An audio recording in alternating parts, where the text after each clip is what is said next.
More than $128 billion in cryptocurrency market capitalization was wiped off surprisingly fast on Thursday after Bitcoin crashed 8%, CNBC reported.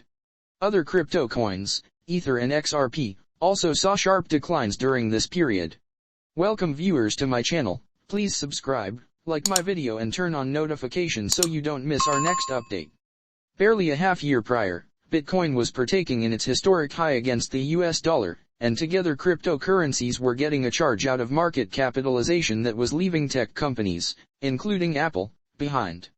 That reality currently seems like a far-off dream, with fears of a Bitcoin crash coming, even as the crypto coin exchange is at nearly half of its peak value. For what reason is Bitcoin crashing?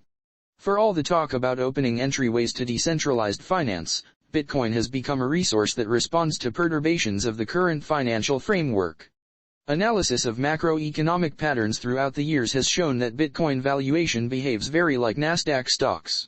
Not because Bitcoin is linked to them, but because it falls into similar category of resources as stock, and money-related policies have a similar bearing on Bitcoin as they do at Nasdaq. Earlier this week, when the U.S. Federal Reserve was expected to announce a fixing of its money-related position, crypto experts cautioned that Bitcoin could also come crashing down. While this was done on Wednesday, cryptocurrencies and stock business sectors saw a slight flood in value after the Fed excused bits of gossip about a further increase in loan fees, CoinDesk reported. In any case, the following day, the real impact of the Fed's decision to increase loan fees by 50 basis points was seen on Thursday. American Samoa Bitcoin crashed by as much as 8%. Where will Bitcoin go straight away? Experts believe that the Bitcoin slide to $36,251 seen on Thursday isn't the whole picture, and the crypto coin could drop further before long. The cryptocurrency might have fallen below a critical level when it crossed $37,500, and this could test its valuation to new lows, with a valuation of $25,000 also being a possibility.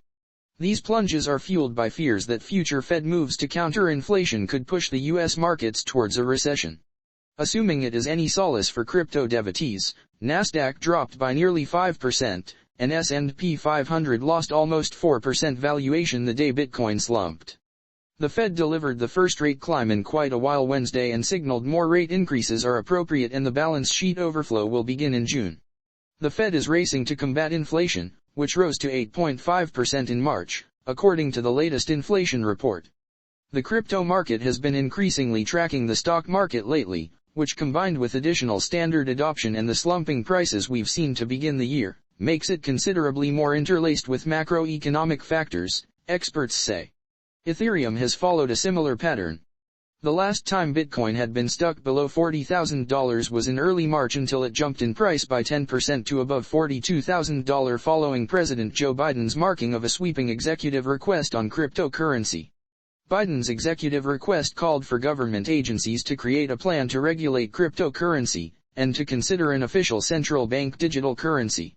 It denoted the main concrete steps by the White House to regulate cryptocurrency. By the finish of March, Bitcoin was floating above $45,000 and surpassed the $48,000 mark multiple times. Bitcoin hasn't been above $50,000 since December 25, 2021. Despite the ups and downs, Bitcoin has remained above its January low point below $34,000, which was the lowest it had been in the previous half year.